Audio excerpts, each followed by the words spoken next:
ಸ್ವಾಗತವನ್ನು ಕೋರಿದಂತ ಕಂದಾಯ ಇಲಾಖೆಯ ಮಂತ್ರಿಗಳು ಈ ಕಾರ್ಯಕ್ರಮದ ಕೇಂದ್ರ ಬಿಂದು ಅಂದ್ರೆ ತಪ್ಪಾಗಲಿಕ್ಕಿಲ್ಲ. ನನ್ನ ಸೋದರರಾದಂತ ಕೃಷ್ಣ ಬೈರೇಗೌಡ ಸಾಹೇಬ್ರನ್ನ ಆರ್ಥಿಕವಾದಂತ ಸ್ವಾಗತವನ್ನು ಕೋರ್ತಾ ಇದ್ದೆ. ಬಂಧುಗಳೇ, ಸಮರ್ಪಣಾ ಸಂಕಲ್ಪ ಕಾರ್ಯಕ್ರಮದ ವೇದಿಕೆ ಮೇಲಿದ್ದಂತೆ ಎಲ್ಲ ಇಲಾಖೆಯ ಸಚಿವರು, ಎಲ್ಲ ಶಾಸಕ ಮಿತ್ರರು ಹಾಗೂ ಎಲ್ಲ ಜಿಲ್ಲಾ ಅಧ್ಯಕ್ಷರು, ಮಾಜಿ ಶಾಸಕರು, ಮಾಜಿ ಸಚಿವರು ಮತ್ತು ಪಕ್ಷದ ಹಿರಿಯರು ಮತ್ತು ಇಲ್ಲಿ ಆಗಮಿಸಿದ ಕೇಂದ್ರ ಬಿಂದು ಆದಂತಹ ನಮ್ಮೆಲ್ಲ ಫಲಾನುಭವಿಗಳು ಮತ್ತು ಕಾರ್ಯಕರ್ತ ಬಂಧುಗಳು ಮತ್ತು ಎಲ್ಲ ಹಿರಿಯ ಅಧಿಕಾರಿಗಳಿಗೆ ಮತ್ತೊಮ್ಮೆ ಸ್ವಾಗತವನ್ನು ಕೋರ್ತಾ ಈ ಸಮರ್ಪಣಾ ಸಂಕಲ್ಪ ಕಾರ್ಯಕ್ರಮದ ವಿಶೇಷವಾಗಿ ಮಧ್ಯ ಕರ್ನಾಟಕದ ವಿಜಯ ಹೈದರಾಬಾದ್ ಕಲ್ಯಾಣ ಕರ್ನಾಟಕ ಭಾಗದೊಳಗೆ ಮಾಡಬೇಕಂತ ನಿರ್ಧಾರವನ್ನು ಮಾಡಿ ಈ ಕಾರ್ಯಕ್ರಮವನ್ನ ಯಶಸ್ವಿಗೊಳಿಸಲಿಕ್ಕೆ ಕಾರಣೀಭೂತರಾದಂತ ಜಮೀರ್ ಅಹಮದ್ ಖಾನ್ ಅವರು ಮತ್ತು ವೇದಿಕೆ ಮೇಲಿದ್ದಂತ ಎಲ್ಲ ಶಾಸಕ ಮಿತ್ರರು ಮತ್ತೊಮ್ಮೆ ಸ್ವಾಗತ ಕೋರುತ್ತಾ ಬಂಧುಗಳೇ, ಈ ಒಂದು ಕಾರ್ಯಕ್ರಮ ಅದ್ಭುತವಾದಂತ ಕಾರ್ಯಕ್ರಮ. ನನಗಂಚಿದ ಮಟ್ಟಿಗೆ ಕಂದಾಯ ಇಲಾಖೆಯೊಳಗ ಇತಿಹಾಸದೊಳಗ ಎಂದೂ ಆಗಲಾರ್ದ ಕಾರ್ಯಕ್ರಮ ಇವತ್ತು ಆಗ್ತಾ ಇದೆ ಹೊಸಪೇಟೆ ವಿಜಯನಗರ ಅಂದ್ರೆ ಅದು ಸಿದ್ದರಾಮಯ್ಯ ಮತ್ತು ಡಿ.ಕೆ. ಶಿವಕುಮಾರ್ ಕಾರಣ ಅನ್ನೋ ಮಾತನ್ನ ಇಲ್ಲಿ ಹೇಳ್ಬೇಕಾಗತ್ತ ಬಂಧುಗಳೇ. ಒಂದ್ಸತಿ ನೆನಪು ಮಾಡ್ಕೋಬೇಕು. ಹಿಂದೆ ಹಕ್ಕುಪತ್ರ ಕೊಟ್ರು, ಹೆಂಗ ಹಕ್ಕುಪತ್ರ ಕೊಟ್ರಂದ್ರೆ ಒಂದು ಪೇಪರ್ ಹಾಳೆಯನ್ನು ಕೊಟ್ಟು ಕಳಿಸಿಬಿಟ್ರು.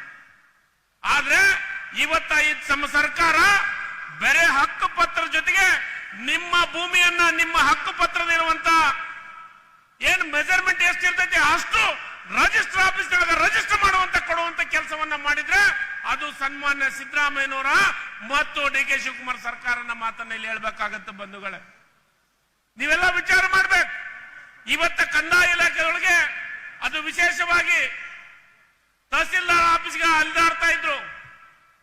ಇವತ್ತ ಈ ಯೋಜನೆ ಇರಬಹುದು, ಕಂದಾಯ ಗ್ರಾಮ ಇರಬಹುದು, ಲ್ಯಾಂಡ್ ಬೀಟ್ ಇರಬಹುದು, ಪೋಡಿ ಮುಕ್ತ ಕೆಲಸವನ್ನ ಬಹಳ ವೇಗವಾಗಿ ಮಾಡ್ತಾ ಇರುವಂತ ಕೆಲಸ.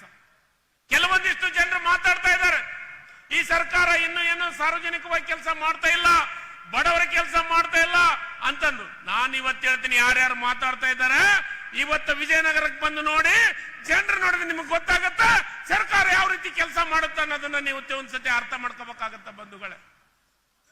ಇವತ್ತ ರಾಹುಲ್ ಗಾಂಧಿ ಸಾಹೇಬ್ರು, ಮಲ್ಲಿಕಾರ್ಜುನ ಖರ್ಗೆ ಸಾಹೇಬ್ರು ಇವತ್ತು ಬಂದು ನಿಮಗೆ ಹಕ್ಕು ಪತ್ರವನ್ನ ಕೊಡುವಂತ ಕೆಲಸವನ್ನ ಮಾಡ್ತಾರ.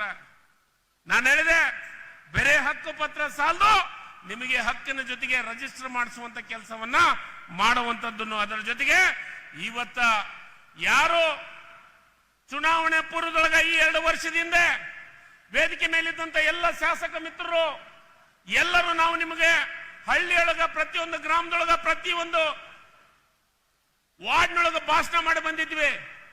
ನಮ್ಮನ್ನ ಗೆಲ್ಸಿ ಕಾಂಗ್ರೆಸ್ ಅಧಿಕಾರಕ್ಕೆ ಬಂದ್ರೆ 5 ಗ್ಯಾರಂಟಿಗಳನ್ನ ನಿಮ್ಮ ಮನೆಗೆ ಕೊಡುವಂತ ಕೆಲಸವನ್ನ ಮಾಡ್ತೀವಿ ಅಂತ ಹೇಳಿದ್ವಿ. ಇವತ್ತ 5 ಗ್ಯಾರಂಟಿಯನ್ನ ನಿಮ್ಮ ಮನೆಗೆ ಮುಟ್ಟಿಸುವಂತ ಕೆಲಸ, ಇವತ್ತು ಸ್ವಾಭಿಮಾನದಿಂದ ಬಡವರು ನೆಮ್ಮದಿಯಿಂದ ಬದುಕುವಂತ ಕೆಲಸವನ್ನ ಮಾಡ್ತಾ ಇದ್ರೆ ಅದು ಸನ್ಮಾನ್ಯ ಸಿದ್ದರಾಮಯ್ಯ, ಡಿ.ಕೆ. ಶಿವಕುಮಾರ್ ಸಾಹೇಬ್ರನ್ನ ಮಾತನ್ನ ಇಲ್ಲಿ ಹೇಳಲಿಕ್ಕೆ ಇಷ್ಟಪಡ್ತೀನಿ ಬಂಧುಗಳೇ. ಬಂದು ಹೇಳಿದ್ರು 5 ಗ್ಯಾರಂಟಿ ಕೊಡ್ತೀವಿ, ಪ್ರತಿ ಒಂದು ಮನೆಗೆ ನನ್ನ ತಾಯಂದರಿಗೆ 2,000 ರೂಪಾಯಿ ಪ್ರತಿ ತಿಂಗಳು ಹಾಕ್ತೀವಿ, 5 ಕೆಜಿ ಅಕ್ಕಿ ಕೊಡ್ತೀವಿ, 5 ಕೆಜಿ ದುಡ್ಡು ಕೊಡ್ತೀವಿ ಅಂತ ಹೇಳಿದ್ವಿ, ಬಸ್ ಅನ್ನ ಫ್ರೀ ಕೊಡ್ತೀವಿ ಅಂತ ಹೇಳಿದ್ವಿ. ಇವೆಲ್ಲವನ್ನ 5 ಗ್ಯಾರಂಟಿ ಯುವಕರಿಗೆ ಯುವ ನಿಧಿಯನ್ನು ಕೊಡುವಂತ ಮಾತು ಕೆಲಸವನ್ನ ಹೇಳಿದ್ವಿ. ಇವತ್ತು ಇದನ್ನೆಲ್ಲವನ್ನ ಮುಟ್ಟಿಸುವಂತ ಕೆಲಸವನ್ನ ಮಾಡಿದ್ದೀವಿ.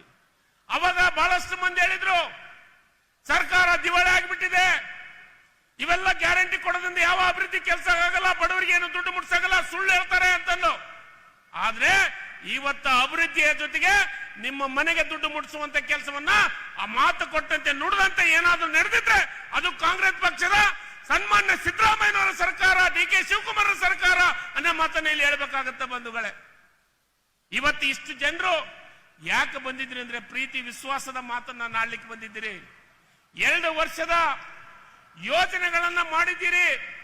ನಿಮಗೆ ಅಭಿನಂದನೆಗಳನ್ನ ಸಿದ್ದರಾಮಯ್ಯನವರಿಗೆ, ಡಿ ಕೆ ಶಿವಕುಮಾರ್ಗೆ ಅಭಿನಂದನೆ ಹೇಳಲಿಕ್ಕೆ ಈ ಜನ ಬಂದಿದ್ದೀರಿ. ನಿಮಗೆ ಯಶಸ್ವಿ ಸಿಗಲಿ, ಇನ್ನು ಬಡವರ ಕೆಲಸವನ್ನ ಮಾಡಲಿಕ್ಕೆ, ಶಕ್ತಿಯನ್ನು ತುಂಬಲಿಕ್ಕೆ ಇವತ್ತು ವಿಜಯನಗರಕ್ಕೆ ನೀವೆಲ್ಲ ಬಂದಿದ್ದೀರಿ ಅನ್ನೋ ಮಾತನ್ನ, ಇವತ್ತು ಒಂದು ಸಂದೇಶವನ್ನ ರಾಜ್ಯಕ್ಕೆ ಕಳಿಸುವಂತ ಕೆಲಸವನ್ನು ತಾವು ಮಾಡ್ಲಿಕ್ಕೆ ಬಂದಿದ್ದೀರಿ ಬಂಧುಗಳೇ.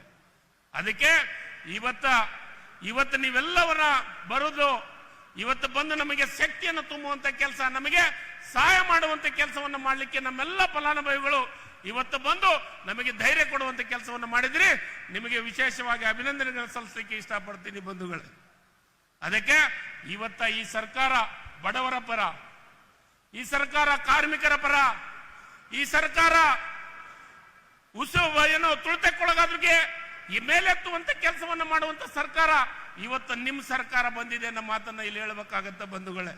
ಅದಕ್ಕೆ ಇವತ್ತು ನಾನು ವಿನಂತಿ ಮಾಡೋದಿಷ್ಟೇ, ಇವತ್ತು ನೀವೆಲ್ಲರೂ ಬಂದು ಇವತ್ತು ಸಹಾಯ ಸಹಕಾರ ಮಾಡೋದ್ರ ಜೊತೆಗೆ ಆಶೀರ್ವಾದವನ್ನ ಮಾಡಲಿಕ್ಕೆ ನೀವು ಬಂದಿದ್ದೀರಿ. ಅದಕ್ಕೆ ಬಂಧುಗಳೇ ನಾನು ಅಭಿನಂದನೆ ಹೇಳಲಿಕ್ಕೆ ಇಷ್ಟಪಡ್ತೀನಿ ಬಂಧುಗಳೇ. ಇವತ್ತ ಭೂ ಗ್ಯಾರಂಟಿ, ನಮ್ಮ ಭೂಮಿ ಇದ್ರೆ ನಮಗೆ ತೋರಿಸ್ಲಿಕ್ಕೆ ಆಗ್ಲಂತ ಪರಿಸ್ಥಿತಿ, ನಮಗೆ ನಮ್ಮ ಏನೋ ಕಾಗದ ಪತ್ರಗಳನ್ನ ಇರ್ಲಾರ್ದಂತ ಪರಿಸ್ಥಿತಿ ಒಳಗ ನಾವು ಜಗಳವನ್ನ ಮಾಡುವಂತ ಕೆಲಸವನ್ನ ಆಗ್ತಾ ಇತ್ತು. ಇದಕ್ಕೆ ಪ್ರತಿ ಗ್ರಾಮಕ್ಕೆ ಪೋಡಿ ಮುಕ್ತ ಗ್ರಾಮವನ್ನ ಮಾಡುವಂತ ಕೆಲಸ ಅಷ್ಟೇ ಅಲ್ಲ, ಇವತ್ತ ಎಲ್ಲ ಗ್ಯಾರಂಟಿ ಕೊಡೋದ್ರ ಮುಖಾಂತರ ಸ್ವಾಭಿಮಾನದಿಂದ ಬದುಕುವಂತ ಕೆಲಸವನ್ನ ಮಾಡುವಂತ ಕೆಲಸವನ್ನ ಮಾಡಿದ್ದೀವಿ ಅನ್ನೋ ಮಾತನ್ನ ಇಲ್ಲಿ ಹೇಳಿಕ್ಕೆ ಇಷ್ಟಪಡ್ತೀನಿ ಬಂಧುಗಳೇ. ಮತ್ತೊಮ್ಮೆ ನಿಮ್ಮೆಲ್ಲರಿಗೆ ಅಭಿನಂದನೆಗಳನ್ನು ಹೇಳಿ ನನ್ನ ಮಾತನ್ನು ಮುಗಿಸ್ತೀನಿ. ಜೈ ಹಿಂದ್, ಜೈ ಕರ್ನಾಟಕ. ಧನ್ಯವಾದಗಳು.